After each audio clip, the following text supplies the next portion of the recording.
That would be one. I hope that's the way it worked. It's a wonderful thought. We'll come back to that in just a moment. From Asia News Weekly, you're listening to Asia Now, a collection of stories and interviews from the Asia Pacific region.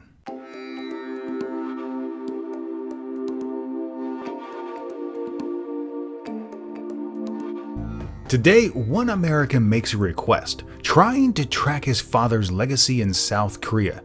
It's one journey taking place in Asia now.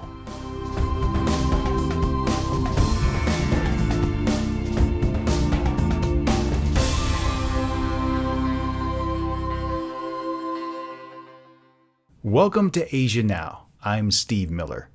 The Korean War began at dawn on Sunday, the 25th of June, 1950. 3 years later, an armistice was signed, ending a deadly conflict that claimed some 1.2 million lives on all sides involved.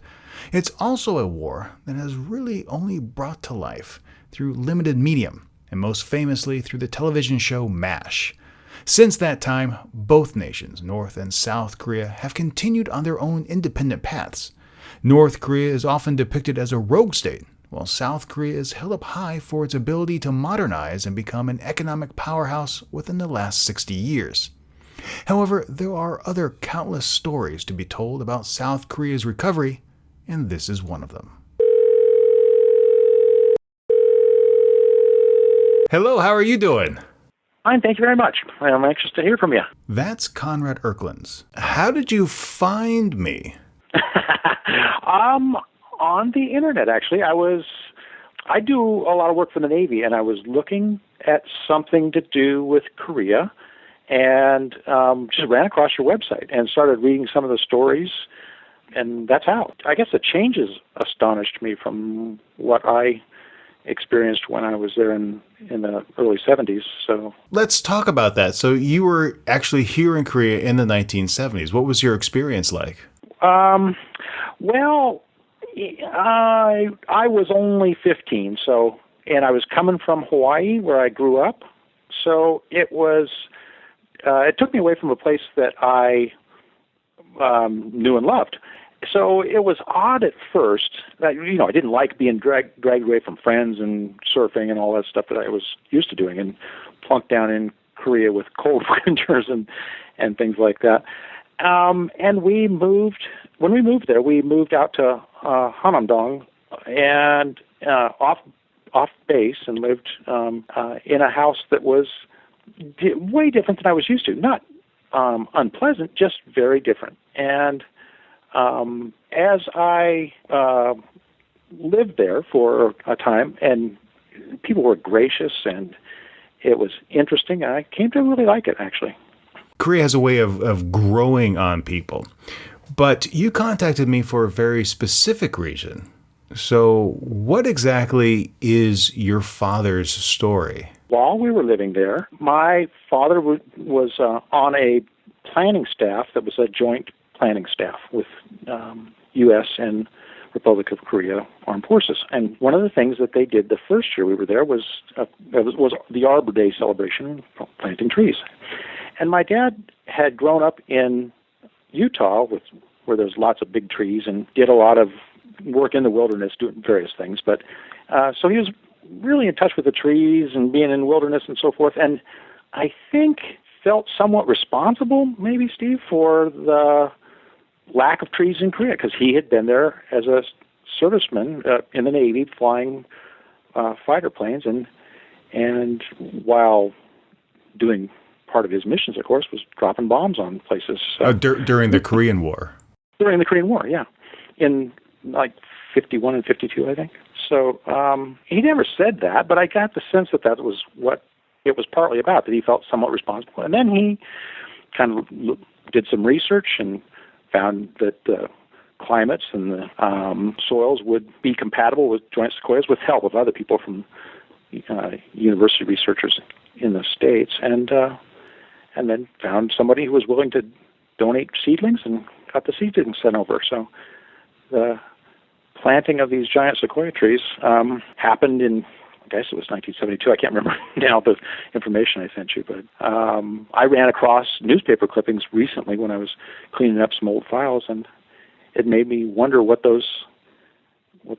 happened to those trees. Well, that is a very good question. Kirkland Story was one that I had never heard before, and in all my travels around South Korea, I had never come across any giant sequoias. Yes, I saw many metasequoias, whether they be in groves or lining scenic avenues, but beyond the name sequoia, I was really unclear about how these trees were related, aside from being part of the same subfamily. To help me track down the fate of the trees, I tapped on the shoulder of Yuna Kim to see if we could track down what happened to the seedlings donated. Yuna, we have a challenge before us. We're trying to find out what happened to these giant sequoia trees that were donated to Korea.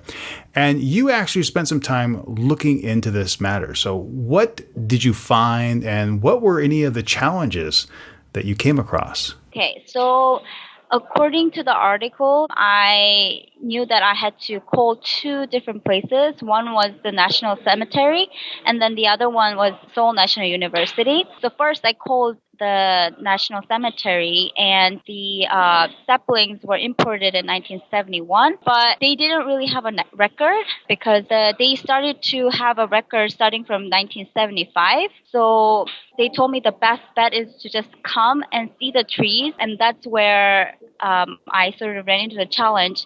And they actually referred me to different departments. So first, I talked to a landscape department, but then they transferred me to the National Cemetery press release department, and they told me they might have more information there.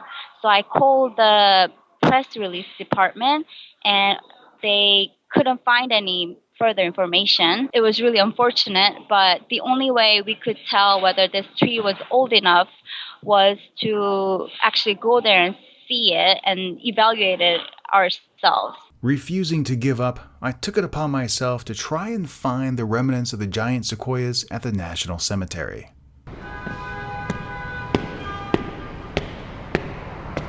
I've just reached street level, coming out of Tonggak Station, making my way into Seoul National Cemetery.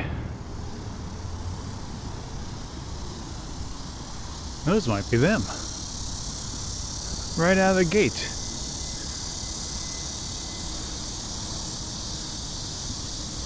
Now, according to the information that I have, the leaves of sequoias are like cedars, but they appear as if they weren't ironed. No, these are not them. Now, on the other front, following up with the saplings that were given to the university for research, what did you find out there? Now, this was even harder to find the information. I received a certificate from you. So I was looking for Han Shim-seok, who actually gave the saplings to the university. I was trying to track down of him and see if there was any record of him giving any saplings. But it turns out that, well, first of all, I couldn't get any further information about him. Only the alumni could get his personal information. So I asked my friend who actually have an access to alumni. I asked her to find out his information, and already passed away. And I wanted to see if I could contact his family possibly to see, because basically the university didn't have any record. Just by having the certificate, they can't find out whether the sapling, which department he gave the saplings to. So literally I was transferred to 7 different colleges to track down where the record of tree was. But apparently I couldn't find any records at all. And yes, they told me that in the university you will see this Sequoias tree around, but they don't really have a record of it. All right. Thank you very much, Yuna. No problem. So the university was supposed to have the giant sequoias on campus. Well, given that I had a few extra hours to kill, and I really wanted to see some giant sequoias, I ventured out there. Coming up on another redwood bark tree, slopes overlooking a tennis court, and taking a look at the leaf pattern, again, metasequoia. Everything about this tree looks like a giant sequoia. It's the right height for being 40 plus years old. It's in the right climate. It's surrounded by other pines, but it is not the right species. Time to see if I can find another example of a sequoia on the campus. So after looking around the campus for a few hours, I finally gave up. I found tons and tons of metasequoias, but not a single giant sequoia. I returned back home and called up Conrad to give him the bad news. I have some good news and I have some bad news. So, as most stories are. Yeah. As most stories are.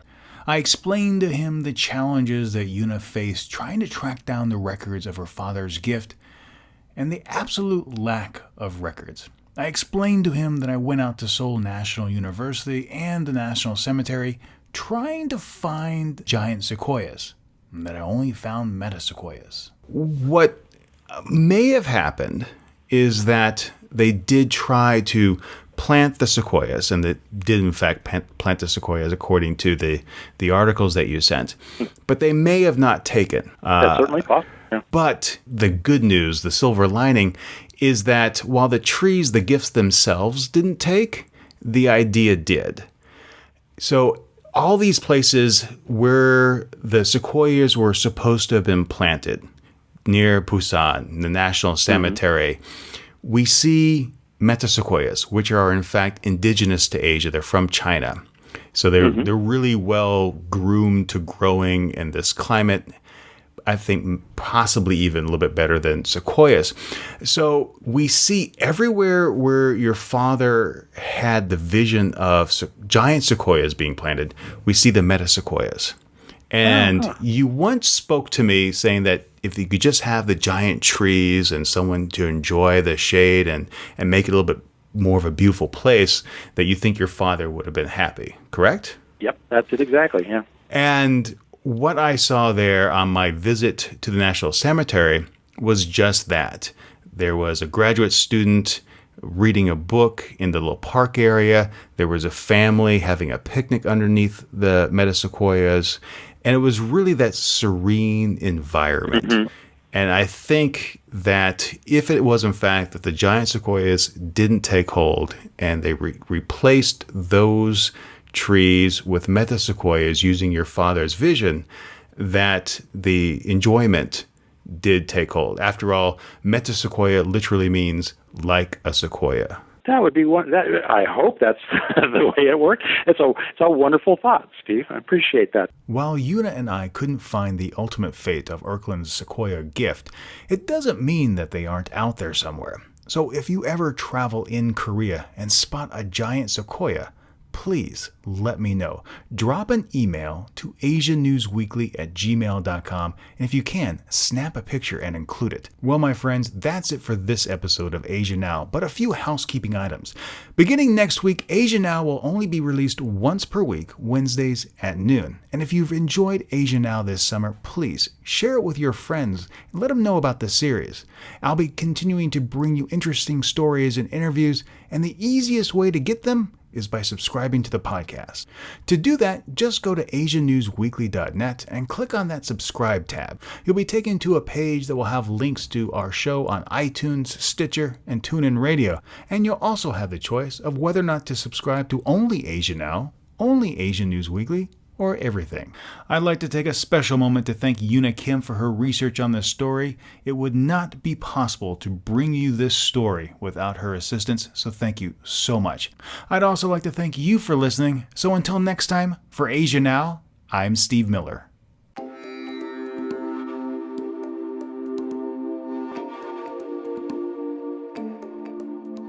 Asia Now is licensed under a Creative Commons Attribution Non-Commercial No Derivatives 4.0 International License.